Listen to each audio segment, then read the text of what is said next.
그리고 이제 공지 드린 대로 2022년 하반기 말씀은 에스겔로 시작을 하도록 하겠습니다. 예, 에스겔은 제가 이제 그 블로그에도 그렇고 몇 번 같이 나누기는 했는데, 그 대략적인 부분을 좀 많이 말씀을 드렸고, 이 실체적인 어떤 자세한 것들은 좀 말씀을 못 드렸던 것 같아요.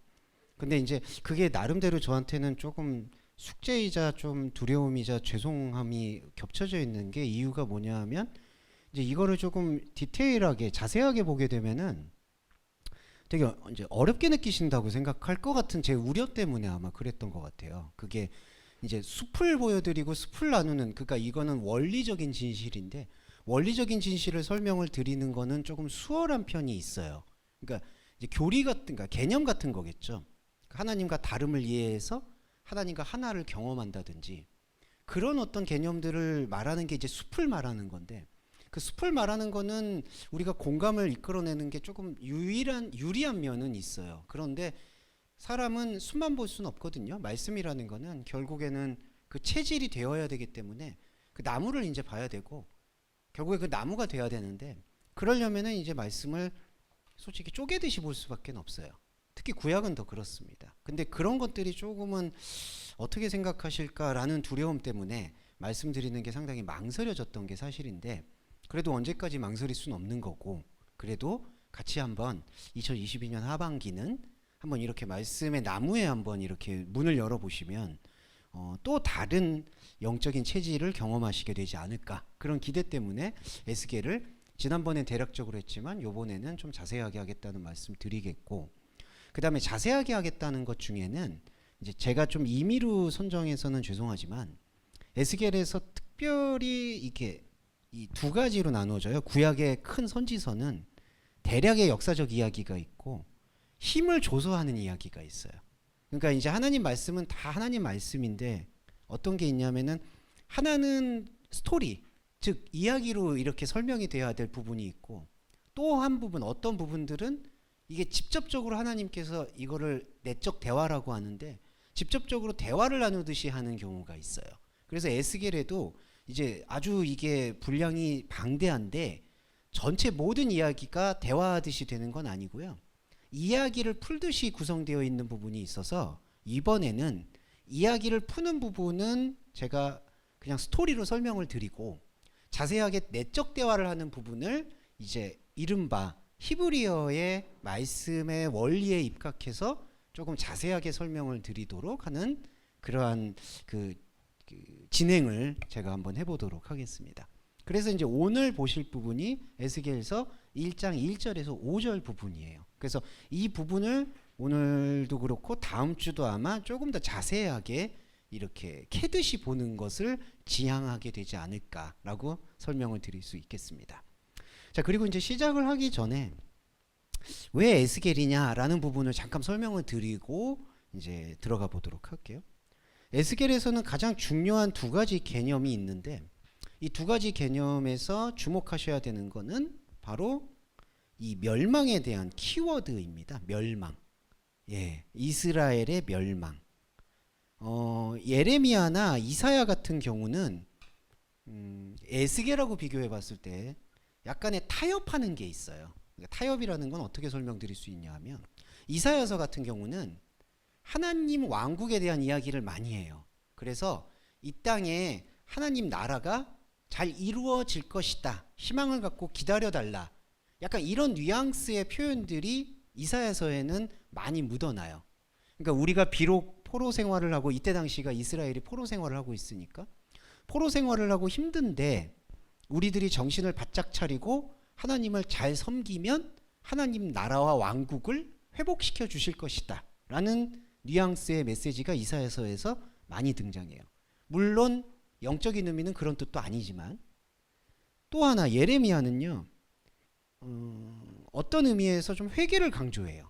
근데 그 회개가 우리가 잘 풀어야 되는데 잘 풀지 못하면 어떤 의미로 다가오냐면, 우리가 이렇게 나라를 잃어버린 이유가 하나님을 제대로 섬기지 못해서 이루어진 일이다라고 강조하고, 거기에 대해서 눈물로 회개하자라는 걸 촉구를 많이 해요.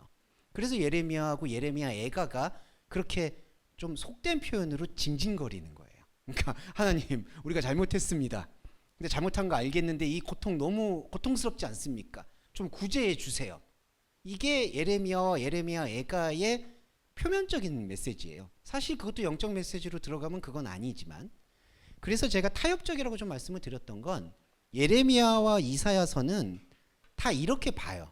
이스라엘 나라는 원래 망하는 나라가 아니었는데 하나님을 제대로 섬기지 못해서 이런 일들이 벌어졌고, 그래서 그런 일들을 강하게 경고해서 각성하고 깨우쳐서 하나님께 돌아오면 하나님께서 회복시켜 주시고 나라를 이루어 주실 것이다 라는 표면적인 메시지가 다분히 깔려 있는 게 예레미야와 이사야의 특징인데, 에스겔은 그걸 아예 구분을 해버려요.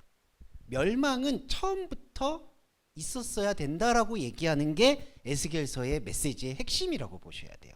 그러니까 예레미야와 이사야처럼 이스라엘은 원래 하나님께서 세우신 나라인데 인간이 율법을 제대로 지키지 못해서 나라가 멸망을 했다라는 뉘앙스가 깔려 있다면, 에스겔은 처음부터 이스라엘이란 나라는 태어나지 말았어야 된다라는 것을 강조하는 게 에스겔의 예언의 핵심이에요. 이스라엘이 나오면 안 된다는 걸 강조하는 거죠. 그러면 그거를 어떻게 복음으로 이해할 수 있을까? 사실 저희가 이 원리적으로 말씀을 이해할 때 이건 너무나 당연합니다. 이스라엘이 나오는 건요, 하나님이 우리를 이스라엘이라고 불러주실 때에만 의미가 있는 거예요. 이스라엘이라는 히브리어의 뜻은 엘, 하나님이 라스, 통치하는 나라, 이 뜻이에요. 그러면 하나님의 통치라는 뜻인데, 하나님의 통치를 사람이 기대하는 것과 하나님이 기대하는 것과는 완전히 다르죠. 그러니까 이스라엘을 이스라엘이라고 부를 수 있는 건 우리가 아니라 하나님이 우리를 이스라엘이라고 불러주실 때에만 이스라엘이 되는 거예요. 그런데 구약의 역사를 살펴보면 하나님이 이스라엘을 불러주시는 게 아니라, 야곱이 제일 이제 안 좋은데 죄송해요. 야곱이 자기 혼자 북치고 장구치면서 하나님이 나를 다스려 주시는 왕이다, 하나님이 우리를 다스려 주시는 민족이다, 이런 식으로 강조를 하고 그걸로 밀어붙여요. 거기서부터 이제 단추가 잘못 꼬이는 거죠. 아브라함은 그래도 이제 약간 갈등을 하거든요. 하나님이 무별과 같은 자손을 주겠다는데 그 자손은 말씀의 자손이 아닐까? 이제 그런 어떤 갈등은 해요. 근데 야곱은 그게 없어요. 그리고 요셉은 이제 아예 애굽 땅 가서 또 왕이 되려고 하고, 그래서 역사가 꼬여요. 보시면 아시겠지만. 그리고 하나님께서 얼마나 노력을 많이 하시냐면요, 사사를 계속 세우시잖아요. 근데 사사를 하나님이 세우는 게 아니라 사람이 계속 세우죠. 그러니까 하나님은 그냥 떠도는 백성으로도 너희들은 만족할 수 있어야 된다, 그러면 그냥 하나님의 왕국이나 종교는 없어도 되고 나는 하나님과 말씀으로 만나는 거구나 라고 생각을 갖게 되면 하나님께서 오히려 거기서부터 이스라엘을 만드신다라는 게 하나님 계획인데, 사람은 그게 아니라 자꾸 사사를 만들어서 자기한테 누군가가 숭배해준, 지배를 해줄 사람을 찾게 되는 거예요. 그러니까 사사가 계속 세워지다가 나중에는 사울이 나오죠, 다윗이 나오죠. 그러니까 에스겔의 진단에 의하면 이 이스라엘이라는 나라는 처음부터 세워지면 안 되는 거예요. 그러면 뭐냐? 신약성경, 구약성경에서 히브리라는 말이 있어요. 이 히브리라는 말이 바로 머리 둘 것 없다라는 뜻이에요. 그래서 신약성경에서 예수님이 인자는 머리 둘 것이 없다라는 건 그냥 하소연하는 메시지가 아니라 진리를 말씀하시는 거예요. 우리도 머리 둘 것이 없는 존재가 된다. 이제 이게 에스겔서의 첫 번째 핵심입니다. 그래서 에스겔이 멸망을 자꾸 얘기하는데 이거는 멸망이 아니에요. 엄밀히 말하면 원래 돌아가는 거예요. 원래 있는 자리로. 그러니까 원래 이스라엘이 없는 거예요. 그래서 시편을 보시면 내가 모태로 돌아갔으면 좋겠다라고 자꾸 얘기하는 게 저주의 기도가 아니라 복음의 기도라고 보셔야 돼요. 나는 원래 현상적으로 묶여 있는 내가 아니라 영적으로 해방되어 있는 내가 진짜 나였다라는 거를 찾아가고 아멘으로 화답하는 게 진짜 복음인 거예요. 그래서 다윗이 되게 역설적으로, 다윗이 시편을 많이 썼는데 왕인데 거꾸로 그 얘기를 한다는 거죠. 내가 모태로 돌아갔으면 좋겠다라는 얘기를 한다는 거. 그리고 솔로몬도 왕 중에 왕인데 헛되다고 얘기하는 거. 그게 다 그냥 신세 한탄하는 게 아니라 원래 이스라엘, 사람 이스라엘이 아니라 하나님 이스라엘로 돌아가야 된다라고 주장을 했던 거고, 그걸 가장 정확하게 표현하는 게 저는 에스겔이라고 확신해요. 그래서 멸망. 그래서 우리도 말씀 속에서 멸망, 이걸 지워내는 과정이 첫 번째 키워드라고 보시면 되겠고요. 그리고 이제 에스겔에서 두 번째 키워드가 죄가 있는데, 에스겔에서는 죄의 개념을 바꾸는데 가장 탁월해요.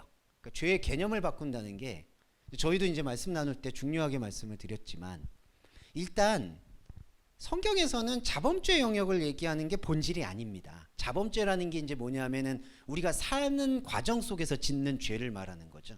같은 죄라는 단어가 쓰여도 이 자범죄의 영역은 성경에서 직접적으로 다루는 영역이 아니라고 일단은 인정을 해 주셔야 돼요. 그러니까 이 영역, 자범죄 영역은 우리가 갖고 있는 관계나 뭐 어떤 윤리, 양심 이런 걸로 인해서 컨트롤하고 다스려 나간다라고 생각을 하셔야 돼요. 그러니까 이 세상의 영역에서의 자범죄를 소홀히 다루시라는 얘기가 아니라, 이 소홀히 다루는 게 아니라 여기서의 영역은 인간의 시대, 윤리, 양심, 생각, 그리고 각자가 처한 환경이 있잖아요. 그래서 이제 조금 여담이지만 이거 말씀드리면, 이 성경에서 진짜 그리스도인은 다른 사람을 자연스럽게 판단하지는 않게 돼요. 왜냐하면 그 사람이 다른 사람, 내가 아닌 다른 사람이 살고 있는 인생의 모든 여건이나 선택이나 이거는 다 다르거든요. 그러니까 일괄적으로 성경에서 만약에 윤리적으로 나오는 말씀을 여기다가 적용하는 거는 정말 하지 말아야 되는 거예요. 특히 이제 목사님들이나 전도사님들이나 아니면은 섬기시는 분들, 내가 신앙의 연조가 좀 높다고 말씀하시는 분들이 감나라 배나라 하는 경우가 있는데, 그거 정말 잘못된 거예요. 그 사람이 살고 있는 인생에 대해서는 판단해 주면 안 되고, 어려워하거나 힘든 일이 있을 때 서로 잔소리는 말고 도와줄 수 있는 거를 고민하는 게 제일 좋은 거지. 제일 목사님들이 이제 기도해 준다는 명분으로 여기서 항상 뻘짓을 하시죠. 저도 그랬고. 예. 자, 여기서 제가 이 말씀 드리는 거는 조금, 왜냐하면 너무 답답해서 그래. 그래서 이제 말씀드렸어요. 자범죄 영역이고. 성경은 그러면 뭘 얘기하고 있느냐? 이 죄라는 게 하나님과 다르다라는 영역을 얘기한다는 거예요. 예. 에스겔은 거기에 정말 충실하게 이거를 풀어내요. 그러니까 여기서 죄라는 게, 자, 자범죄의 죄의 영역은 우리가 감정적으로 받아들이는 것들이 상당히 많잖아요. 죄책감, 죄의식, 그리고 뭐 자존감 하락. 자, 여러 가지가 있죠, 여기. 그리고 뭐랄까 상대에 대한 미움. 자, 여기까지가 다 파생이 돼요. 근데 일단은 싹 분리를 해 주셔야 돼요. 여기서 일어나는 인간의 감정들은 우리가 다스려야 될 감정으로 일단은 분리를 하고, 그럼 여기의 죄는 뭐냐? 성경에서 말하는 죄는 뭐냐? 여기는 하나님과 다름을 설명해 주는 개념이라는 거예요. 그러니까 여기서 개념이 달라지는 게, 죄라고 얘기하면 죄라는 단어에 일단 선입견이 있잖아요. 근데 이 선입견을 일단은 내려놓고, 그러니까 죄는 그냥 죄일 뿐이다, 성경에서. 근데 그게 어떻게 가능하냐? 말씀이 그걸 가능하게 하는 거예요. 하나님과 다르다는 것을 복음으로 만들어내는 건 유일한 게 바로 말씀이에요. 그러니까 죄를 죄가 아닌 것으로, 죄를 칭의, 의로움으로 바꿀 수 있는 게 바로 말씀인 거예요. 그래서 에스겔은 이제 40장 이후에 성전 이야기를 하는데, 그거를 새 예루살렘이라고 보고 있고, 계시록에서 그거를 바로 21장에서 새 하늘 새 땅으로 접목시켜요. 그러니까 요한이 이제 그거를 풀어낸 거죠. 새 하늘 새 땅이 바로 그것이다. 근데 40장, 에스겔 40장 이후에 성전이 어떤 거냐? 바로 하나님과 다름으로 지속할 수 있는 우리의 컨디션을 말하고 있어요. 근데 그 컨디션을 되게 자세하게 얘기해요. 뭐 높이가 한 규빗, 넓이가 몇 규빗, 그리고 백향목을 쓰고, 그거 아주 자세하게 얘기를 해요. 근데 여러분 아시겠지만 에스겔서에서 그렇게 자세하게, 아주 자세하게 열거되어 있는 그 성전 건축의 도면은 한 번도 성전화되어 있지 않았어요. 그러니까 실제로 건축이 안 됐어요. 실제로 안 되죠, 당연히. 보이는 게 아니니까. 영적인 몸을 얘기하고 있다. 그래서 에스겔서의 두 가지 키워드를 정리를 해보면, 사람이 생각하는 이스라엘은 처음부터 태어나지 말았어야 된다라는 거를 얘기하는 게 첫 번째고, 두 번째로 하나님과 다름을 지속할 수 있는 컨디션인 성전이 바로 우리의 말씀으로 주어져 있다라는 거를 확증해 주는 게 바로 에스겔 말씀의 두 가지 핵심 키워드가 됩니다. 그래서 이번 하반기에 보실 거는 이 두 가지 핵심 키워드의 원리죠. 저희가 항상 주장했던 요 원리를 마음에 품으시고 본론을 이제 읽어 나가시면 좋을 것 같아요. 네, 자 본론 읽어 나가기 전에 쉬었다 하겠습니다. 오늘 쉬는 시간이 되게 빠르죠. 네. 네, 이제 자 한번 시작을 해볼까 하겠습니다.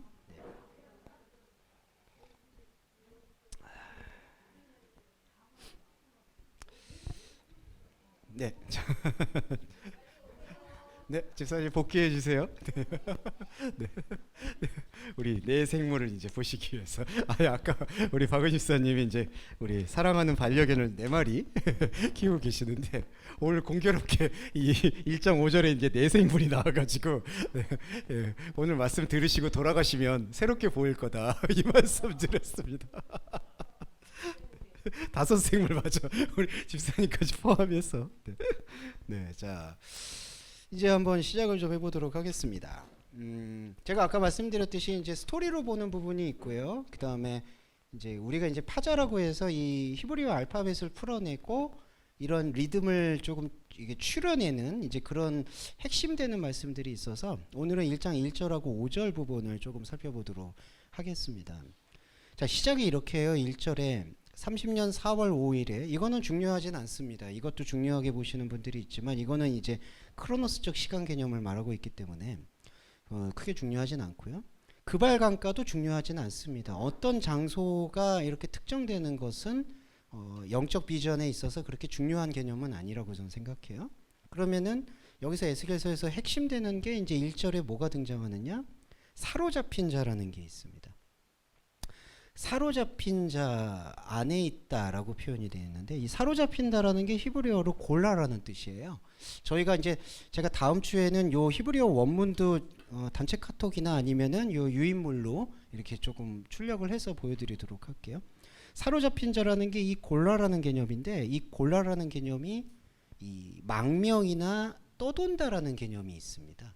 그러니까 사로잡힌다라고 표현하는 거는 발전된 그러니까 의역이에요. 의역이라는 게 뭐냐면은 이제 포로 생활을 묘사하기 위해서 아마 사로잡혔다라고 번역이 된 것 같아요. 근데 원래 뜻의 골라는 이게 계속해서 어떤 지도자의 인도함을 받는 것 같지만 결국 돌이켜 보면 그 지도하는 막대기는 사라져 있는 상태를 발견하는 거. 이게 골라라고 번역된 사로잡힌 자의 뜻이에요. 그러니까 자, 그리스도인의 정체성이기도 한데.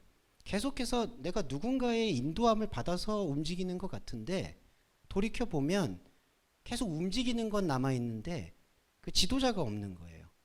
그 지도자가 우상이에요. 그래서 이 지도자가 사라지는 것을 경험하게 되는 그걸 이제 망명, 이주, 떠돌이. 그래서 이 골라라는 개념이 바로 그 의미가 있습니다. 그러니까 사로잡힌 자 중에 사로잡혔을 때 그게 바로 떠도는데 처음에는 자기가 어떤 막대기 지도자가 있어서 내가 잘 가고 있다라고 생각하고 떠도는데 떠돈다고 생각을 안 하겠죠. 그런데 어느 순간 뒤돌아보니 내가 막대기가 없구나. 내가 숨을 쉬고 있고 움직이고 있는데 막대기가 없구나. 지도자가 없구나라는 거를 문득 발견하게 되는 때가 바로 사로잡힌 때예요. 근데 역설적으로 사로잡혔을 때 뭐가 열리냐면은 그 하늘이 열립니다. 네, 이 골라 그리고 파타흐 하샤마임 그 하늘이 열린다라고 되어 있어요. 자, 여기 보시면은 한글 번역에서는 하늘이 열리며라고 되어 있는데 히브리어에서는 조금 중요한 거는 이 관사의 사용입니다. 여기서 하늘이 아니라 그 하늘이라고 표현이 되고 있고, 자, 그 하늘이라고 특정이 되어 있는 것에서 제가 결론적인 거를 말씀을 드리자면 그 하늘은 어떤 거냐? 바로 요 사로잡혔다라는 것을 자각한 사람에게 열리는 배경이에요. 그 하늘.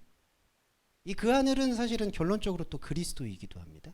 자, 그리스도는 말씀으로 창세 전에 우리의 영적 세계 안에서 계속해서 흐르고 있어요. 이 그리스도라는 게. 자, 그리스도는 존재이기도 하고 존재가 아닌데 일단 그 개념은 제가 나중에 말씀드리고 그리스도는 하늘이 돼서 흐르고 있어요. 근데 우리의 존재가 사로잡혔다라는 그 골라를 깨달아요. 내가 막대기를 잘 쫓고 있었는데 보니까 이 막대기가 없었네. 그러면서 뭐 여러 가지 감정들은 있겠지만 문득 내 안에서 우상이나 막대기가 없다라는 것을 깨닫게 될 때 뭐가 열리냐? 내 안에서 이 하늘의 배경이 보이는 게 바로 그 하늘이에요. 네. 그리고 그 하늘이 열린다라고 얘기하는데 이게 바로 파타흐라고 해서 표식을 입으로 보여준다는 뜻입니다. 그 하늘이 원래 있었잖아요. 그리스도가 원래 있었는데 그리스도의 표식은 신약적으로 설명드리면 십자가예요. 그 십자가의 표식을 입을 열어서 보여준다라는 그 행위에 대한 발견이 바로 하늘이 열리며라는 요 단어예요. 열린다라는 거. 파타흐. 예. 그러니까 파타흐라는 게 입을 열어 표식을 보여준다라는 거. 그 표식을 봄으로써 숨을 쉬게 된다. 자, 그 하늘은 원래 있었는데 그 하늘이 우리 안에서 보여지게 되는 이 지금 근거가 뭐냐면은 사로잡혔을 때. 예. 그러니까 이 포로가 지금 이거는 역사적으로 전혀 나쁜 게 아니죠. 요것만 따로 떼어놓고 보셔야 되는 게 이 포로 됐다는 것은 비로소 우리가 이 말씀과 대면을 했을 때 막대기가 사라진 거를 경험하는 유일한 지금 시간이 된다는 거예요. 막대기 우상. 그럼 우상이 사라지고 나면은 그 하늘이 보여요. 그리고 그 하늘이 스스로 파타흐 표식을 보여줘요. 이게 바로 하늘이 열리며이라는 것으로 이해하시면 되겠습니다. 그래서 저와 여러분이 바로 이 하늘을 지금 열었다 이렇게 표현할 수가 있는 거예요. 자, 이렇게 열렸고 그 다음에 두 번째 보시면 1장 1절에서 제가 유인물에서 제가 요 망명과 이주라고 말씀드린 게 사로잡힌 것의 뜻의 골라. 그리고 1장 1절에서 두 번째 문장이 있습니다.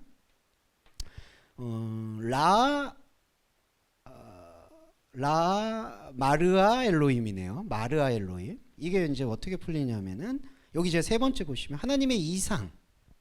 한글 번역이 그렇게 돼 있죠. 하나님의 이상을 보이셨다라고 표현을 합니다.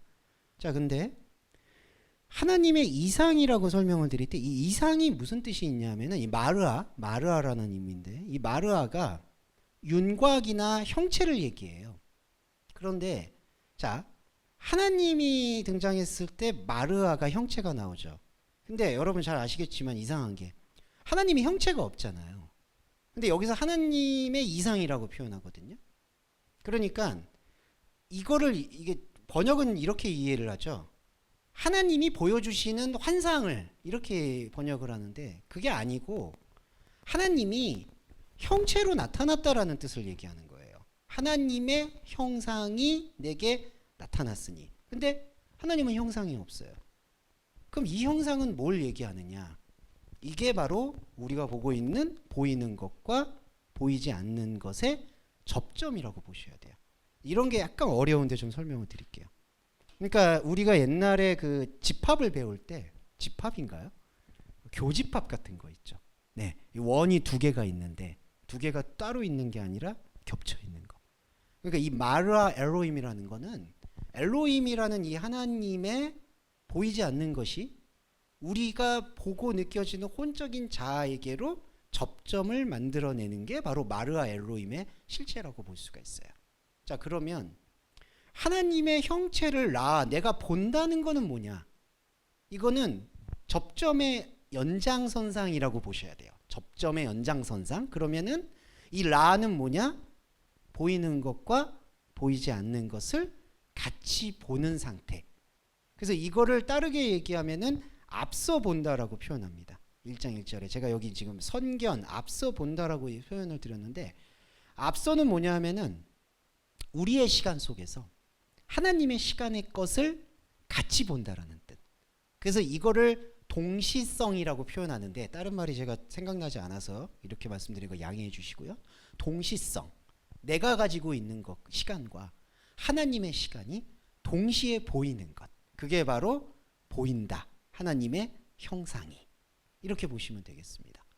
자, 그런데 1장 1절까지만 우리가 설명을 드렸을 때 뭐가 충돌이 있냐면요. 사로잡힌 내가 있고요.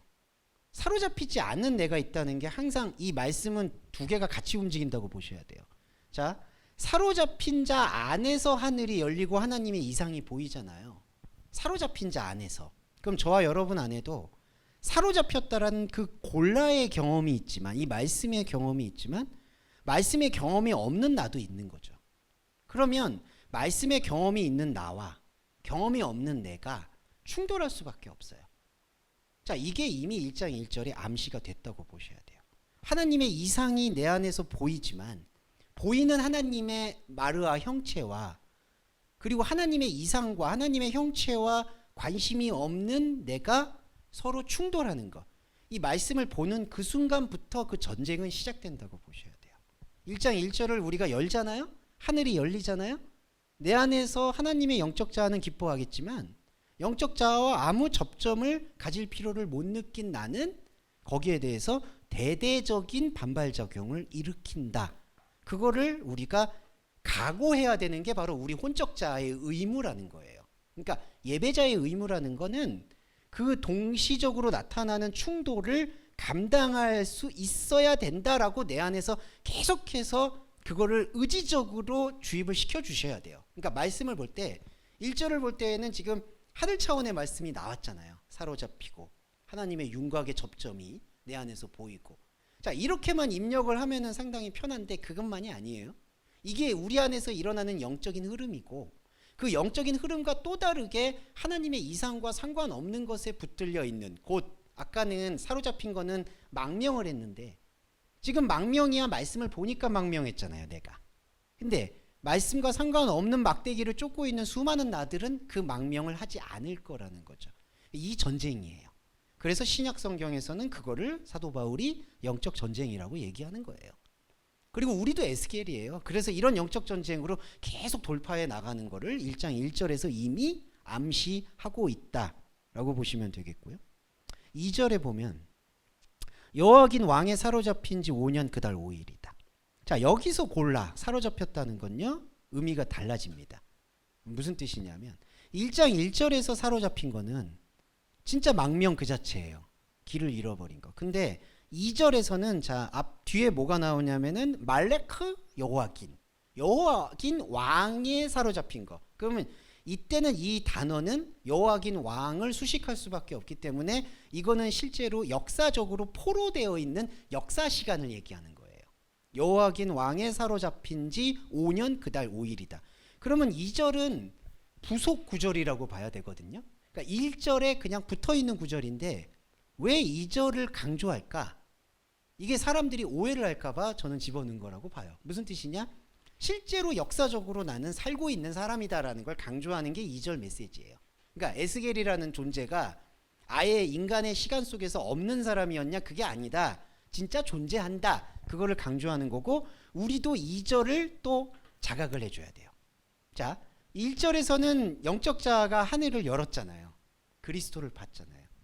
근데 그리스도를 본 영적 자아가 있었고 방금 전에 말씀드렸지만 영적 자아와 또 다르게 하나님과 관심 없는 육적 자아들이 있잖아요. 그게 2절이에요. 에스겔도 마찬가지예요.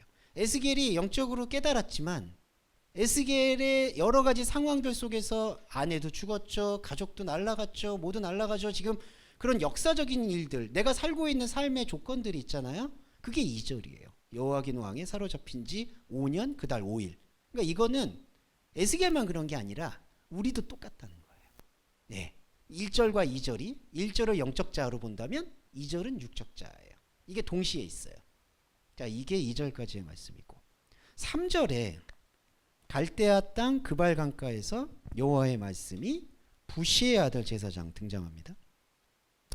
근데 그 전에 먼저 볼게요. 1장 3절에 제가 여기 유인물에다가 여호와의 말씀이 특별히 임하고라고 되어 있는데 3절 볼게요.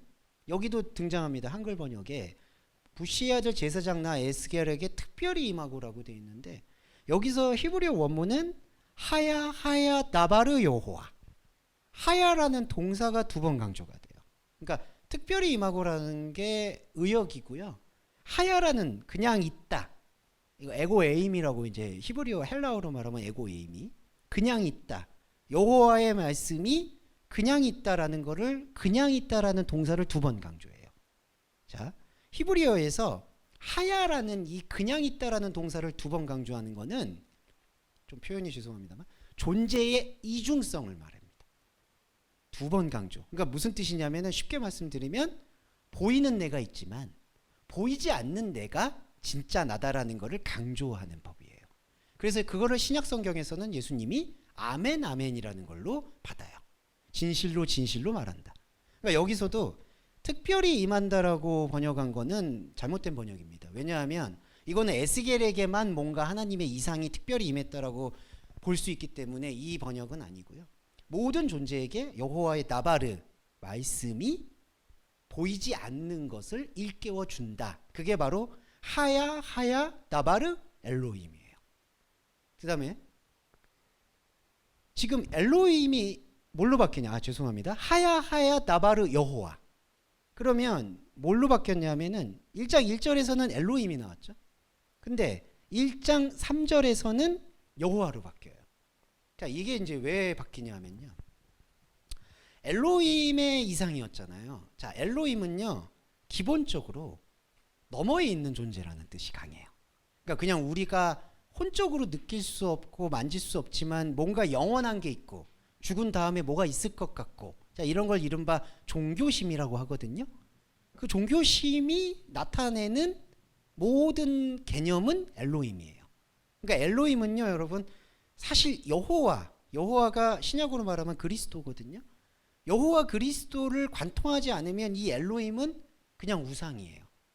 엘로힘이란 뜻이 뭐냐면 머리에 지배를 받아서 모인 물이란 뜻이에요. 엘로힘. 이게 이제 파자를 해보면 머리에 인도함을 받아서 묶인 무리들. 이거는 중립적이지도 않고 사실은 되게 부정적인 거예요. 그런데 이 엘로힘이 여호와의 말씀을 만나면 우리 안에서 저 멀리 있었던 엘로힘이 저 멀리 있는 우상의 막대기가 아니라 내 안에서 원래부터 살아 숨쉬었던 그리스도로 변하는 거예요. 예, 이 여호와와 엘로힘의 차이가 여기에 있습니다. 그러면 엘로힘이 여호와로 나타날 수 있는 이 변환 지점의 중요한 핵심이 뭐냐? 바로 나바르, 말씀이라는 거예요. 다바르는요, 역설적인 뜻이 있습니다. 문을 열어서 집을 부순다는 뜻이 있어요. 문을 열어서 집을 부순다. 나바르. 왜 부술까요? 이 부순다라는 걸 이 로라는 알파벳을 그렇게 풀지 않는 분도 계시지만 저는 다바르가 그런 의미라고 봐요. 예, 문을 열어서 집을 부수다. 이 집이 뭘까요? 앞서서 막대기. 이 막대기를 계속 부수는 거예요. 그래서 예수 그리스도는 나는 양의 문이다라고 얘기할 때 계속 문을 열어요. 문을 연다는 건요, 감정적으로는 상당히 불안하고 두렵고 공포스러운 거예요. 사실 문이 열리는 거는 인간이 갖고 있는 선악과적인 것과는 반대되는 개념입니다. 문이 열린다는 뜻은. 그런데 말씀은 열어서 부셔요. 그게 다바르예요. 그러니까 여호와의 말씀이 내게 임한다라는 것은 바로 그러한 의미가 있다. 문이 열어서 내가 알고 있는 우상의 막대기인 엘로힘의 집을 계속 부수는 행위. 이게 바로 해체의 행위고 돌 하나도 도리에 남지 않고 부수는 행위예요. 이게 바로 여호와의 말씀이 임했다라는 의미가 첫 번째고요. 두 번째, 부시의 아들 제사장이라고 합니다. 여기 보시면 여호와의 말씀이 그 제사장의 아들에게 임하고 라고 되어 있어요. 그 벤 코헨이래요. 벤 부시 코헨. 근데 여기선 부시의 특정 인물은 중요한 게 아니고요. 제사장의 아들이란 뜻인데 아들이나 제사장이나 이건 같다고 보셔야 돼요. 예, 벤 코헨. 그러면은 제사장은 어떤 뜻이냐면요, 전달되어진 진리를 보는 사람이란 뜻입니다. 네. 제사장이란 뜻, 코헨이라는 뜻이 이제 이스라엘 랍비들이 코헨인데 전달되어진 진리를 보는 사람. 자, 근데 여기서는 함정이 있어요.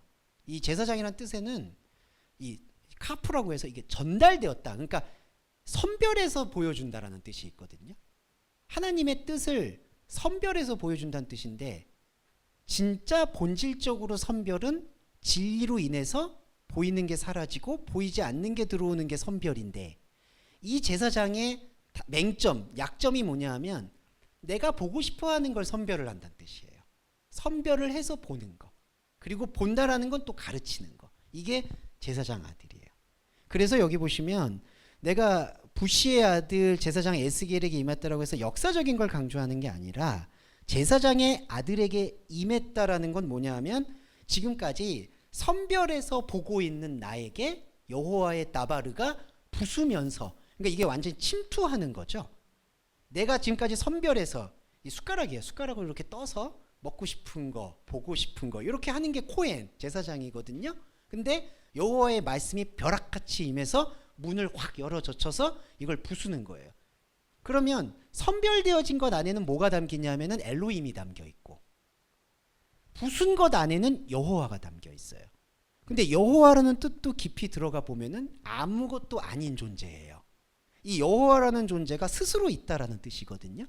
스스로 있다라는 거는 신약으로 말하면 독생자 예수 그리스도를 말하는데, 스스로 있다는 게 천상천하 유아독존을 얘기하는 게 아니라 세상의 모든 인간의 기대의 엘로힘과 상관없는 거. 그러니까 여호와라는 뜻은 스스로 있다는 건데 세상에 아무 근거가 없는 거라는 뜻이에요. 자, 이렇게 정리를 해보면 제사장의 아들은 저와 여러분이죠. 선별되어진 진리로 보고 가르치는 사람. 근데 이 제사장의 아들의 선별되어 있는 것에 엘로힘이 꽉 차 있고, 그런데 그 엘로힘 안으로 여호와의 나바르 말씀이 들어와서 보이는 것에서 보이지 않는 것을 드러내고, 그러면 보이는 것에서 보이지 않는 걸 드러내는 이런 종합적인 활동이 뭐냐? 1장 1절에 마르아 엘로힘, 하나님의 이상이 보였다라는 거예요. 다시 돌아와서. 자, 제사장의 아들은 이렇게 있고, 그 다음에 또 1장 3절에, 아이고 이거 맞네 얘기들이 할 얘기들이 많은데 오늘은 조금 이어갈게요. 이게 5절까지는 이어가야 되니까. 그 다음에 뭐가 있냐면요, 한글 번역에서는 여호와의 권능이라고 얘기하는데요, 이게 야드 여호와입니다. 여호와의 손이에요. 일단 여기 보시면 제가 1장 3절 유인물에 여호와의 손이 하나 나오고요, 야드 히브리어. 그 다음에 또 하나 강조되는 건, 한글 번역은 권능이 내 위에 있다 그래서 생략이 됐는데, 여기서 생략하지 말아야 될 단어가 뭐냐 하면은 요 부사 쉔이 있어요. 쉔이라고도 하고 쉔, 거기 그때. 그래서 여기 보시면 여호와의 손이 거기에 있고, 그러니까 내 위에 있다는 것은 번역이 매끄럽지 않은 거고요, 여호와의 손이 거기에 있다라는 게 강조가 돼요. 자, 첫 번째로 거기가 어디냐면요, 거기가 하나님 나라예요. 네. 근데 왜 거기라고 얘기를 할까요? 이게 특정하지 않는 거예요. 그러니까 사람은 최소한 천국이라고 해서 특정을 해놓잖아요. 그러니까 뭐 죽은 다음에 어디 가고 특정해요. 근데 만나도 그렇고 구약에서 거기라고 얘기하는 거는 우리가 특정할 수 없는 거. 그러니까 사람의 기대와 마음과 디자인이 이렇게 특정하지 않는 곳. 그래서 샴, 거기라고 얘기하는 거예요. 네. 샴은 물을 풀어헤치는 움직임을 얘기합니다. 그러니까 끊임없이 움직이는 거. 이 샴이 계속 분쇄한다는 얘기고, 끊임없이 풀어헤치는 것. 그러니까 우리가 보시면 여기 어디 뭐 운하나 호수 보면 소용돌이 치는 거 있죠. 이 샴이 거기예요. 특정할 수는 없는데 계속 움직이는 거. 근데 여호와의 손이 거기에 있다라고 얘기해요. 손이 뭘 얘기하냐면요, 손이 몸을 얘기해요. 왜냐하면 손이라는 건요, 만지고 만져진다는 뜻이거든요. 그러니까 자, 우리 육체가 살아있다라는 걸 어떻게 증명하느냐라고 했을 때는 만지고 만져지는 거예요. 그러니까 제가 여기 이렇게 있잖아요. 그래서 예수님도 부활한 다음에 그 얘기 하잖아요. 이게 만져봐라. 네. 여호와의 손이라는 거는 바로 만지고 만져지는 몸을 얘기해요. 몸이 거기에 있다. 하나님 나라다. 그래서 이게 바로 소마예요. 소마. 신약으로 말하면 바울이 말하는 육의 몸이 있은즉 영의 몸이 있느니라. 그래서 여호와의 말씀이 임하고 말씀이 움직이는 그 하늘이 열린 그 자리가 바로 하나님 나라고, 그 하나님 나라가 바로 너의 몸이다. 그거를 설명하는 게 야드 여호와 샴에 대한 설명이라는 거예요. 거기에 있다. 그러니까 이거는 그냥 권능이 거기에 있다라는 의미로 풀이하기에는 이 압축적인 에스겔의 말씀을 오히려 좀 훼손하는 거니까 이 말씀의 흐름을 존중해 주시면 좋겠어요. 여호와의 손, 스스로 있는 자, 그러니까 세상의 어떤 선악과의 뿌리에도 연결되지 않고도 존재하는 몸, 그게 영의 몸이에요. 그 영의 몸이 거기 있는 거예요. 자, 거기 있는 영의 몸이 있고, 그 다음에 또 하나가 지금 이름입니다. 부시의 아들, 그 다음에 에스겔. 에스겔은 두 가지 의미의 합성어예요. 엘로임, 하자크. 이 하자크라는 의미가 정립이란 뜻이에요. 확립. 엘로임이 확립된다는 뜻입니다. 에스겔이라는 게. 자, 에스겔이 이거는 에스겔은 두 가지 의미가 생기는데 나쁜 의미와 좋은 의미로 나눠져요. 나쁜 의미를 먼저 말씀드리면 밖에 있는 엘로힘이 확립되는 게 에스겔인 뜻도 있어요. 그러니까 여호와로 그리스도로 풀리지 않고 그냥 밖에서 내가 기대하고 알아왔던 엘로힘이 그냥 나한테 고정되어 버리는 거. 이게 첫 번째 에스겔이에요. 근데 우리가 그렇게 첫 번째 에스겔을 읽게 되는 경우는 이 말씀이 본질적으로 풀리지 않았을 때 그거는 그냥 엘로힘을 밖에서 확립을 해버리는 거예요. 사실은 구약의 모든 대부분의 설교 안에서는 첫 번째 에스겔을 확립하는 데 집중을 하게 되죠. 밖에 있는 엘로힘이 위대하시다. 저 하나님이 내 하나님이시다. 그리고 저 하나님과 내가 거래와 관계를 맺는다. 이게 언약이다. 자, 이렇게 말씀을 보고 말씀을 풀면 그거는 하나님이 내 안에 스며들지 않은 상태에서 우상으로 확립된 에스겔. 근데 두 번째 에스겔은 뭐냐면요. 두 번째 에스겔은 엘로힘 하자크라는 뜻에서 우리가 아까 엘로힘이라는 게 뭐냐면은 머리가 막대기가 돼서 모인 집단이잖아요. 근데 이 물이 아까 여호와의 권능이 샴인데 샴이 이 물을 막 자맥질하는 행위거든요. 물에서 소용돌이 치는 행위예요. 자, 엘로힘을 볼게요. 엘로힘의 물은 잔잔해요. 머리가 막대기가 돼서 물을 지배하니까. 근데 샴은 뭐죠? 아까 여기서 막 자맥질을 해요. 물이 소용돌이를 쳐요. 머리가 놀라요. 머리하고 물이 겉돌아요. 따로 논다는 뜻이에요. 그래서 하자크는 뭐냐면 이 혼돈, 이 머리와 내 안에 있는 물과 이 혼돈이 일어나는 이 혼돈 속에서 하나가 길어올리는, 하자크라는 게 낚시바늘이지, 하나가 길어올리는 숨을 뜻해요. 그래서 하나님이 확립된다라는 것의 긍정적인 의미는 이 머리가 부서지는 것을 두려워하지 않고 그 부서지는 머리 속에서 하나가 길어 올려지는 그 생명의 생산. 그게 153으로 말하면은 그 베드로한테 이제 물고기 낚으라고 할 때, 그리고 너는 사람을 낚는 사람의 어부가 될 거다고 얘기할 때, 이런 행위들이 예수님 흔적의 말씀 흔적 안에 남아 있는 거예요. 에스겔이 우리가 에스겔답게 읽으려면은 두 번째 의미, 이 머리와 집단으로 된 물이 겉돌아서 이게 따로 톱니, 이제 다음 주에 제가 요거 바퀴 안에 바퀴가 나오는데 따로 도는 거예요 이게. 그래서 이 물이 그럼 내가 이거 어떡하지? 나는 이 엘로힘을 붙잡고 있었는데 이게 엘로힘이 이게 여호와 같은데, 근데 이 엘로힘이 그리스도가 돼서 여호와가 돼서 샴, 여기를 막 파헤쳐요. 그래서 내가 알고 있었던 막대기로 알고 있었던 게 여기가 막 붕괴가 되는 느낌이 있고 두렵고 불안해요. 그런데 그 불안한 소용돌이 속에서 낚싯바늘로 하나가 건져 올려져요. 사실 그 하나가 바로 스스로 있는 자의 개념인 거죠. 그래서 엘로힘 하자크라는 것, 에스겔이라는 이 풀이는 바로 그 풀이로 가야 된다. 근데 결국 제가 이 두 가지 풀이를 다 말씀드렸던 이유는 전쟁이라는 거예요. 그러니까 저 머리에게 합류되어서 이 물의 소용돌이를 그치고 완전히 노예가 되느냐, 완전히 노예가 되는 엘로힘 하자크가 되느냐, 저 머리와 내 안에 있는 물이 서로 겉돌하고 충돌을 해서 진리를 길어 올리느냐, 그 두 에스겔의 싸움이라는 거죠. 그래서 엘로힘 하자크의 두 가지 의미를 우리가 묵상을 반드시 해야 돼요. 자, 이게 1장 3절까지의 내용이었고 4절을 볼까요?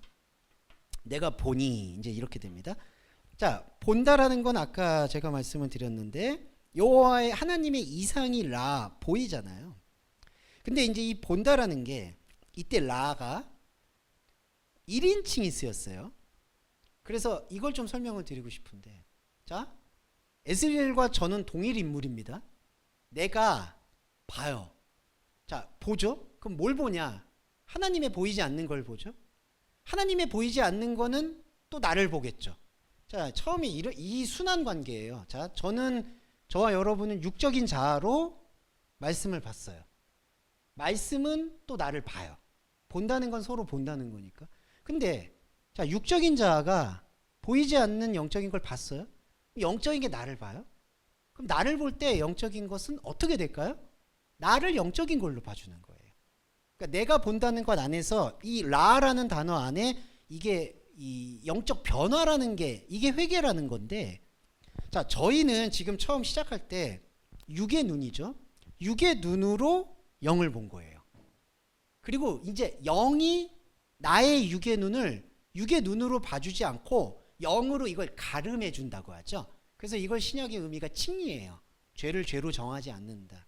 예, 영을 육인 나를 영으로 삼아 주시는 거예요. 그렇게 될 때 영적인 자아를 통해서 육적인 나는 영적인 자아로 변화하는 거예요. 내가 보니.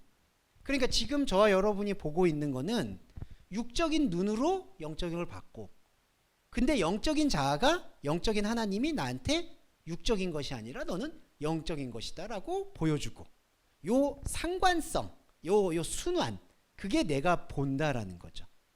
그런데 이렇게 내가 보게 될 때 뭘 보게 되냐 하면은 육적인 것과 영적인 것이 온전하게 소통할 수가 없는 거죠. 그러니까 육의 눈으로는 아까 엘로힘 자체에서도 이미 사단이 났잖아요. 우리가 이렇게 알고 왔었던 엘로힘의 막대기가 뭐 막대기를 부수래 뭐 이런 게 나오니까 이미 사단이 난 거예요. 그러니까 육적인 걸로 영적인 걸 보면 영적인 것이 다시 말을 건네잖아요. 그러면 이때부터 어떤 게 이루어져야 되냐면은 이 혼란과 충돌에 대해서 기꺼이 내 영적인 자아를 내어줄 수 있어야 된다라는 거죠. 이게 보는 거예요. 내가 본다라는 것 안에 함축돼 있어요. 그러니까 이게 사실은 요 한 문장인데 간단한 문장이 아닌 거죠. 내가 보니, 내가 영적인 걸 보니까 영적인 게 나한테 피드백을 줬잖아요. 그러면 여러분, 영적인 게 육적인 나한테 피드백을 줬을 때 우리가 또 피드백을 줘야 되는 거죠. 그래야지 대화가 되잖아요. 근데 만약에 영적인 것이 나한테 피드백을 줬는데 그게 아까 제사장처럼 내가 보고 싶은 걸 선별을 해가지고 육적인 걸로 하나님한테 화답하면 이게 어떻게 될까요? 영적인 걸로 안 와요.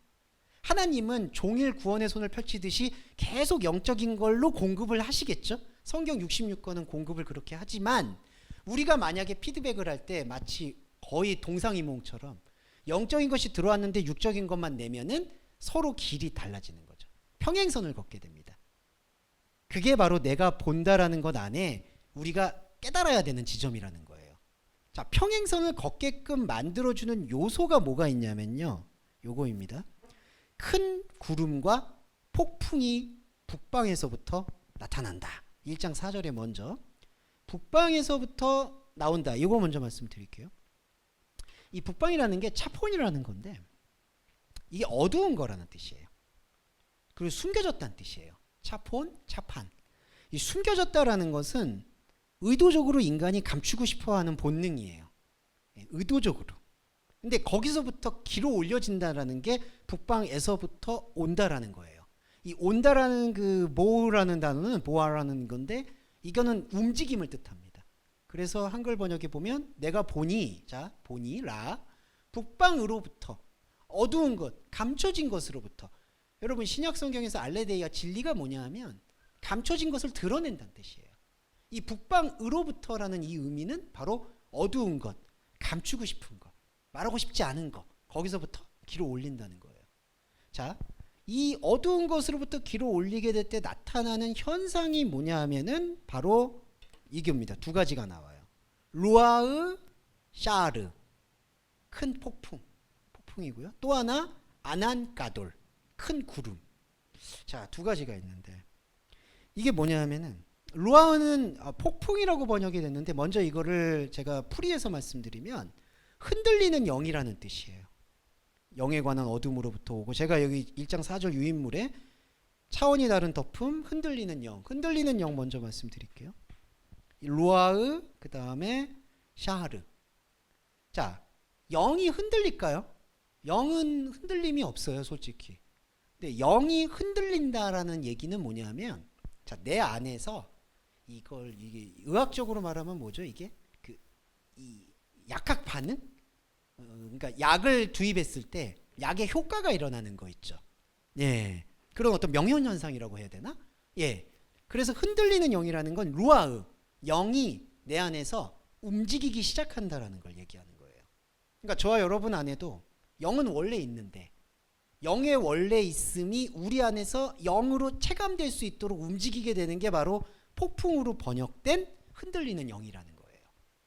이게 그 요한복음에서는 바람이 임의로 불매라고 되어 있는 거 있죠. 요한복음에서 영이 자기가 원하는 대로 불매. 예, 이게 바로 폭풍이에요. 그리고 두 번째로 큰 구름이다라고 하는 거는 가돌 아난인데, 이 구름이라는 게 덮는 것, 덮었다는 걸 뜻해요. 군대, 그리고 군대라고 뜻해요. 근데 이 가돌이라는 거는 차원이 다른 걸 얘기해요. 자, 차원이 다른 군대라는 뜻인데 큰 구름이라는 게, 그러면 이건 뭐냐면은 이게 아까 북방이라는 의미와 유사해요. 감춰졌고 덮고 있는 군대의 베일을 벗긴다.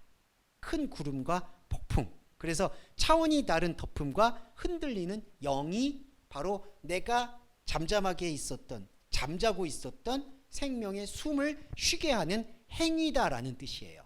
폭풍과 큰 구름. 자, 그 폭풍과 큰 구름이 일어나게 될 때 뭐가 등장하냐면은 죄송합니다. 에쉬라카흐죠. 에쉬라카흐가 나오는데 불이 번쩍번쩍하다. 먼저 번쩍번쩍하다라고 번역되어 있는 거에 히트 파일인데 이게 이제 제기대명사인데, 번쩍번쩍하다라는 거를 먼저 말씀을 드리면 이 라카흐는 고정시키다는 뜻입니다. 고정시키다. 불을 고정시켜요. 자, 그러면 불이 애쉬라는 뜻인데요. 애쉬는 샴하고 비슷해요. 불 애쉬는 뭐냐면은 바로 머리를 씹어먹는 행위예요. 애쉬. 예, 불이 태운다라는 뜻도 있고요. 씹어먹는다는 뜻도 있어요. 그러니까 이게 바로 뭘 씹어먹느냐? 머리를 씹어먹어. 불이. 그러면 이 불이 어떤 반응일까요? 말씀 반응인데, 내 머리, 내가 알고 있었던 우상숭배, 이거를 씹어먹는 행위를 하고 있는데, 중요한 건 이 머리를 씹어먹는 것 자체를 고정시킨다는 거예요. 이게 신약으로 말하면 라카흐라는 개념이 대속이거든요. 그러니까 우리는 뭔가 고정된 거라고 해서 이렇게 고정되어 있는 상태를 생각하는데, 그게 아니라 이 내가 알고 있는 머리가 잘근잘근 씹혀지고 분쇄가 되어지는 그 자체를 고정시킨다는 거예요. 자, 그리스도인의 신앙생활과 같아요. 불이 번쩍번쩍하다라는 이 의미는 뭐냐면, 내가 알고 있고 내가 앞으로도 알 것 같았던 하나님 아닌 다른 생각이 늘 분쇄되는 그 상태. 그러니까 모세가 처음에 여호와를 만날 때 떨기나무 불꽃 안에서 만나잖아요. 그게 바로 분쇄 안에서 만나는 거예요. 그게 라카흐, 취하는 거예요. 불을 취하는 거. 그래서 불의 번쩍번쩍함이라는 이 의미는 바로 어두운 북방에서부터 나오는 큰 구름과 폭풍에 대한 내 하나님을 향한 화답인 거예요. 주님, 제가 여기서 이 불의 번쩍번쩍함을 기꺼이 붙잡겠습니다. 그러니까 붙잡는 게 사람이 생각하는 뭔가 뭐 이런 어떤 중요한 틀을 붙잡는 게 아니라 머리가 다 산산이 부서지는, 돌 하나도 남지 않고 부서지는 이걸 붙잡겠습니다. 그러니까 우리가 가지고 있는 신앙의 좌표를 설명하는 거예요. 파열하는 거, 분쇄되는 거를 고정시키는 게 바로 불의 번쩍번쩍함이고, 자, 이렇게 진리의 반응을 일으키게 되면은 뭐가 나오냐면은 그 샤이르가 돼요. 제가 죄송해요. 이게 노가흐 샤비브. 이게 성경이 너무 작아, 글씨가. 제가 이제 눈이 노안이 왔나 봐. 죄송합니다. 노가흐 사비브. 죄송해요. 자, 빛이 사방을 둘러를 비춰요. 근데 여기서 한글 번역에서 빛이 사면에 비춘다라고 되어 있는데, 이 사면이라는 뜻이 이렇게 네 가지를 얘기하는 게 아니라요, 둘레를 비춘다는 뜻입니다. 둘레. 예. 그러면 여기 제가 이제 적어놨죠. 빛이 사면에 비추며 빛이 둘레를 드러낸고. 이 무슨 뜻이냐면은, 둘레는요, 할례를 받아야 될 것을 상징해요. 할례 받아야 될 것. 그러니까 핵심이 아니라 주변을 뜻하는 거예요. 근데 이제 사람의 생각은 이게 다 거꾸로예요. 사람은 이거를 둘레라고, 사비부, 둘레라고 본 게 아니라 사람에겐 이게 중심으로 보고 있는 거예요. 그러니까 내 인생의 중심, 내가 살아야 될 중심, 이게 나. 이게 사비부예요, 둘레. 근데 말씀의 빛이, 아까 불이 번쩍번쩍하다라는 그 분쇄되는 말씀에 우리가 노출이 되니까 이게 다 주변이라는 게 환하게 비춰지는 거예요. 주변. 자, 지금 저와 여러분이 이제 이렇게 이해를 해주셔야 돼요. 자, 주변을 비춘다는데 나한테는 지금 주변이 안 비쳤는데, 자, 요거는 현상적 반응이고요. 자, 저와 여러분이 분쇄되는 말씀이 있어서 그 말씀이 나의 주변을 비췄다라고 설명이 되잖아요. 자, 그러면 설명이 된 걸 우리는 확인하는 게 아니라 설명이 돼 있는 자체가 나바르, 말씀이라는 거예요. 그러니까 저와 여러분이 지금 여기서 빛이 주변을 비췄다 이러면은 실제로 내 육적인 자아의 세계 안에서 하나님의 중심이 살아나고 주변은 죽는 거예요. 그러니까 말씀의 위력이 이런 거예요. 우리가 그럼 이걸 말씀을 받는데 주변이 뭡니까? 둘레가 뭡니까? 이거는 사람의 생각이고요. 주변을 비췄다라고 지금 말씀이 우리 안에서 이걸 압도라고 하는데, 압도되잖아요. 사비부가 드러났다, 주변이 드러났다. 그러면 주변이 죽은 거예요. 지금 이렇게 우리가 들어가는 거예요. 예. 그리고 그 괴리감과 싸우는 거예요. 무슨 괴리감? 주변이 비췄다라고 하는데 근데 나는 여전히 내 자아는 주변에 사로잡힌 것 같대. 여러분, 그때부터 그게 환상이고 거짓이에요. 자, 뭐냐? 우리는 육적인 자아가 있어서 인간의 감정으로 길들여져 있잖아요. 그러니까 말씀에서는 주변을 비췄다라고 하는데 나는 근데 할례가 안 된 것 같아. 내 삶에서는 여전히 변화가 없는 것 같아. 그게 여러분 현혹이에요.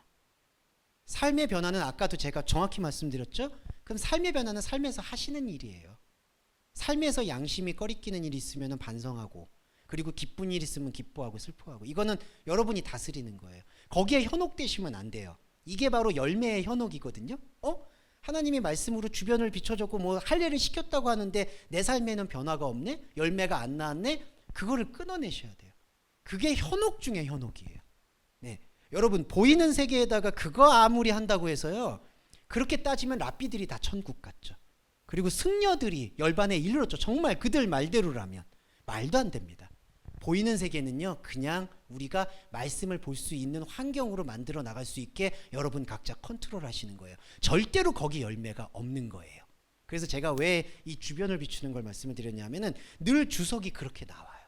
주변을 이렇게 비추고 할례가 들어가고, 원어를 보시는 분들도 그래요. 그러면은 그게 나의 존재에게서 뭐가 나와야 된다. 나오긴 뭐가 나옵니까? 그러면 안 돼요. 그 현혹을 버리셔야 돼요. 자, 그리고 말씀이 약간 길어졌는데 5절까지 갈게요. 1장 4절에서 그 다음에 이제 나오는 게 그 불의 안에 이 베토크 에스, 그 불의 안에 단이 나와요. 근데 단이 뭐냐면요, 이게 이제 그 하샤말인데, 하샤말이 이게 청동, 광택이 나는 청동이라는 뜻이에요. 여기 단쇠라고 번역이 되어 있네요. 단쇠. 이게 불의 중심에서 연마되어 있는 걸 뜻해요. 여기 보시면 베토크 애쉬, 그 다음에 하샤말, 그 불 안에 있는 단쇠. 자, 이 단쇠는 뭐냐 하면은 두 가지 의미가 있기는 해요. 단쇠는 사람이 길들이는 청동이란 뜻이 있고요.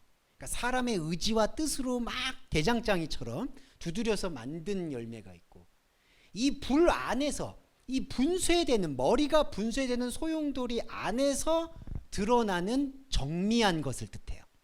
자, 여기 에스겔 1장 4절에서 말하는 단쇠는 불의 말씀 안에서 일어나는 연마된 것을 뜻합니다. 이게 저와 여러분의 말씀 행위예요. 이게 일이에요. 야고보서에서 말하는 행함이 없는 죽음을 벗어나는 행함. 이게 포이에마의 본질이에요. 단쇠. 이 단쇠가 어디 있냐면은 바로 불 안에 있어요. 불이 뭐냐? 바로 우리의 우상의 머리가 계속 분쇄되는 그 자리.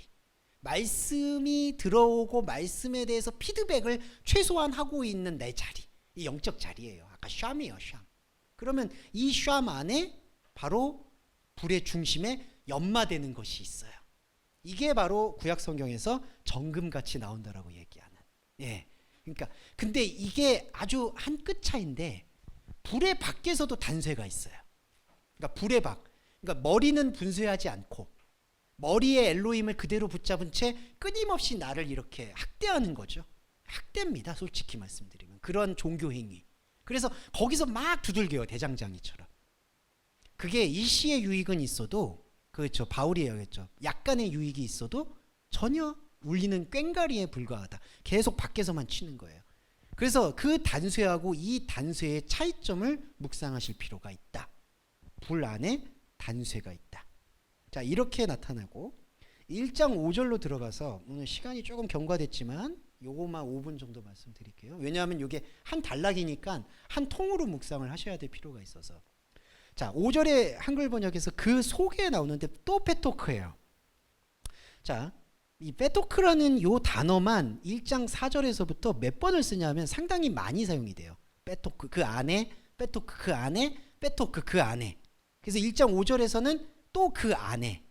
그러면 여기는 왜 자꾸 안을 쓰는 거냐? 제가 여기 차원의 나선형이라고 얘기 드리는 이유는 뭐냐면 이걸 이제 요한복음에서 점강순환이라고 표현하는데 우리 나사 박을 때 그냥 못이 있고 스크류 못이 있잖아요. 스크류 못이 들어가는 거에 의미라고 생각해 주시면 좋을 것 같아요. 그러니까 계속 이렇게 파고드는 거예요. 심지가. 네. 근데 스크류 나사는 어떻게 되죠? 한번 박히면 안 빠지게 되죠. 이것도 마찬가지예요. 계속 중심에서 중심으로 들어가라고 얘기하는 거예요. 이 중심에서 중심으로 들어가는 게 바로 영적 할례예요. 예.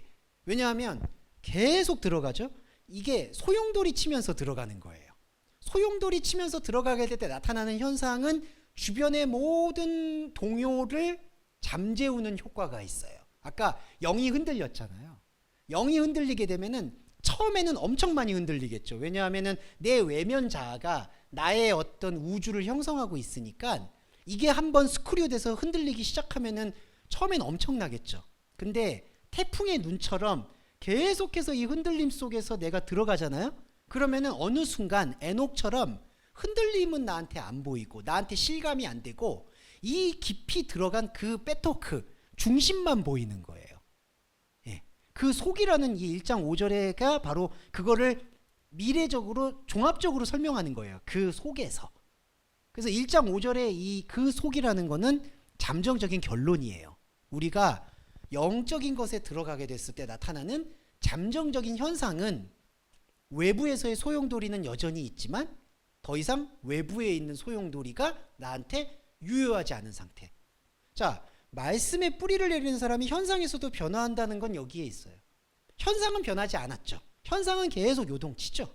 그런데 현상의 요동침과 상관없이 나는 중심을 보게 되는 자아로 계속해서 몰입을 하다 보니까 예전에는 현상 자아에다가 내 희노애락을 다 투자했다면 이제는 내면 자아에 내 희노애락을 투사하게 되니까 더 이상 사람은 유한적 존재라서 감정이 분산이 안 되는 거예요.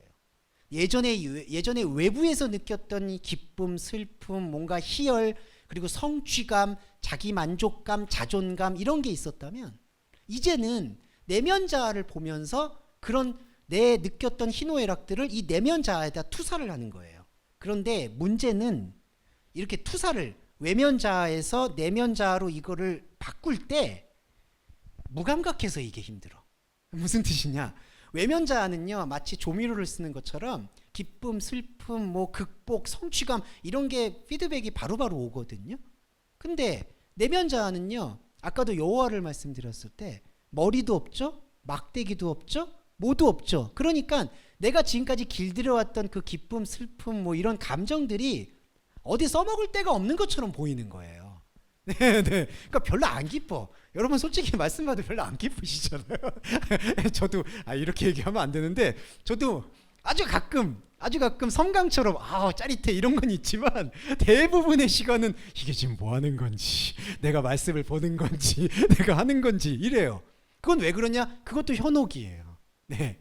왜냐하면 지금까지 외부에 있는 걸로 내 감정이 다 길들여져 왔으니까 내면 자아가 뭔가 하나님, 그러니까 이런 거죠. 하나님과 우리와의 커뮤니케이션이 차이가 하나님은 정말 기뻐가지고 여기 내면 자아에 들어왔네? 그래가지고 막 이걸 막 펼쳐내요. 근데 우리가 전혀 반응이 없는 거예요. 이거 뭐에다 써요? 그리고 이거 뭐예요? 그리고 다시 돌아가요. 그러니까 하나님 심정이 좀 이해가 되는 거죠. 그러니까 그 속이라는 게 만만치는 않다는 거예요. 중심에서 중심으로 계속 나선형으로 들어간다라고 돼 있는데, 자, 약간 얘기가 길어졌지만 이 내생물, 우리 저기 이제 저녁에 그 내생물 보셔야 되기 때문에 이거 꼭 말씀을 드릴게요. 그 안에서 뭐가 나오냐면요. 근데 이거 얘기 길어지는데. 내생물은 다음 주에 해야 되겠습니다. 네, 네, 내생물이 이게 지금 데모트 NOC가 나오기 때문에 데모트 NOC는 그냥 풀면 안 되기 때문에 자 여기까지 정리하고 그 안까지만 살펴보고 오늘 또 파자 마무리하면서 기도해 볼게요. 자 1절에서 사로잡힌 거 나오죠. 사로잡힌 거는 자 머리를 잃어버린 표류예요. 근데 이거는 광야 교회라고 보시면 돼요. 그 사로잡힘 속에서 비로소 원래 있었던 하늘이 내 안에서 말을 건네기 시작했다. 그게 바로 그 하늘이 열려요. 그러면 우리는 보이는 것과 보이지 않는 것, 육적인 말과 영적인 말을 동시에 보게 되는 게 하나님의 마르아 이상이에요. 그걸 보기 시작하죠. 그리고 2절에는 이렇게 보고 있는 나는 실존이라고 해서 여전히 2022년을 살고 있는 나다라는 걸 긍정하는 게 2절이에요. 그리고 3절에서 여호와의 다바르 엘로힘이 여호와로 변하는 것은 바로 다바르 문을 열어서 내 머리를 부수는 거. 이 말씀이 임하고 그래서 제사장인 나에게 임했다라고 했을 때 제사장은 사실 선별된 진리. 선별된 진리는 안타깝게도 내가 취하고 싶어 하는 진리. 그래서 제사장들이 왜곡이 된 거고. 그리고 마지막 에스겔은 두 가지 의미. 엘로힘을 그대로 내버려 둔 채 사로잡힌 사람. 아니면 엘로힘을 밑에서부터의 물의 움직임에 의해서 말씀의 움직임으로 분쇄하고 진동을 일으키고 충돌을 일으키는 것을 기꺼이 감당하는 것을 확립한 사람. 그 두 가지로 나눠질 때 우리의 선택지는 후자가 돼야 되겠죠. 그게 바로 에스겔의 정체성, 저와 여러분의 정체성. 그 다음에 3절에 여호와의 권능은 손이에요. 손은 몸이에요. 이 몸이 샴 거기에 있어요. 그 거기가 어디냐면은 여기 역시도 머리가 부서지는 곳, 분쇄되는 곳, 하나님의 설명할 수 없는 곳, 거기가 천국이에요. 그리고 4절에 내가 본이라고 했을 때에는 이 본다는 거는 상호작용, 영적인 것이 육적인 나한테 들어와서 육적인 내가 더듬더듬 영적인 것을 말해요. 그럼 영적인 자아가 또 나한테 말해요. 그 상호작용을 라 내가 보니 라고 설명할 수 있고, 그러면 이렇게 보게 되면 어둡고 감춰졌던 북방에서부터 영적 작용이 일어나는 게 바로 큰 구름과 흔들리는 영이에요. 이렇게 움직여요. 그러면서 뭐가 등장하느냐? 바로 머리의 분쇄에 본격화된 이슈, 불이 좌표, 라카흐, 취해지기 시작해요. 이게 여기 불이 번쩍번쩍하다는 게 바로 이제 대속 원리예요. 왜냐하면 예수 그리스도가 스스로 자기 머리가 부서지는 경험을 보여주고 있는 거예요. 그렇게 함으로써 내 주변인 이 주변성, 하나님의 중심이 아닌 주변이 비춰져요. 그게 빛이 그 사면을 비추는 거예요. 그렇게 나오면서 이 영적인 과정과 예배자의 중심, 이쉬, 불 안에는 바로 진짜 연마해야 될, 정금같이 나와야 될 요 단쇠가 나오는 거예요. 예, 이게 있어야 돼요, 여러분. 그러면서 5절에 이러한 영적인 작용이 바로 나선형처럼 깊이 있게 중심에서 중심으로 우리를 계속 연결해 준다. 이게 1장 5절의 요 그속에서까지 빼토크의 의미까지의 풀이가 되겠습니다. 네. 자, 여러분 이제 각오를 해주셔야 되는 건 이제 하반기는 이런 식으로 예배를 해야 돼요. 네, 네. 그래서 근데 모든 본문을 이렇게 할 건 아니고요. 보면 아까도 말씀드렸듯이 이야기가 있고 그 다음에 메시지가 있습니다. 메시지가 되는 부분을 이렇게 풀어나가도록 하겠습니다. 네. 자, 그럼 기도와 주기도문으로 오늘 예배 마무리하겠습니다. 사랑해 주님 감사합니다. 우리 안에 있는 중심, 그 중심으로 들어가는 에스겔을 우리가 취하였습니다. 우리는 우리가 가지고 있는 머리의 흔들림과 분쇄되는 과정 속에서 모든 좌표가 흔들리는 것을 경험하지 않을 수 없습니다만, 하나님께서는 그것이 바로 그리스도고 여호와라고 우리한테 말씀을 주셔서 우리가 기꺼이 기쁨으로 이 에스겔 말씀을 받아들이게 되었습니다. 우리의 주변을 비추시는 하나님, 우리의 할례를 감당하시는 하나님, 그 말씀이 성취되기를 간절히 소원합니다. 그리고 또한 구하옵기는 이러한 중심의 말씀을 보는 데 있어서 우리의 외부의 생활은 요동침의 그 자체입니다.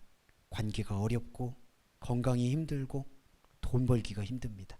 주님, 구하옵기는 우리의 욕심도 버려야 하겠지만 우리가 살고 있는 삶 속에서 어떻게 관계가 어렵고 경제적이 어려운데 마음이 편할 수 있겠습니까?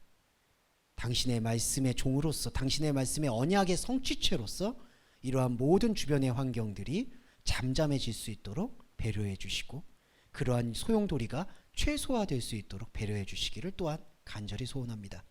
그래야 우리 동서말씀교회 교회 여러분들은 단언컨대 하나님의 중심 속에서 지금 이 순간 모든 세계가 떠나가도 하나님의 말씀만으로 행복할 수 있도록 인도해 주실 것을 확신하는 마음 담아 이 기도 예수 그리스도의 이름으로 마치겠습니다. 아멘. 주기도문 함께 하겠습니다. 하늘에 계신 우리의 아버지여, 이름이 거룩히 여김을 받으시오며 나라에 임하옵시며 뜻이 하늘에서 이룬 것 같이 땅에서 이루어지이다. 오늘날 우리에게 일용할 양식을 주옵시고 우리가 우리에게 죄 지은 자를 사하여 준 것 같이 우리의 죄를 사하여 주옵시고 우리를 시험에 들게 하지 마옵시며 다만 악에서 구하옵소서. 대개 나라와 권세와 영광이 아버지께 영원히 있사옵나이다. 아멘.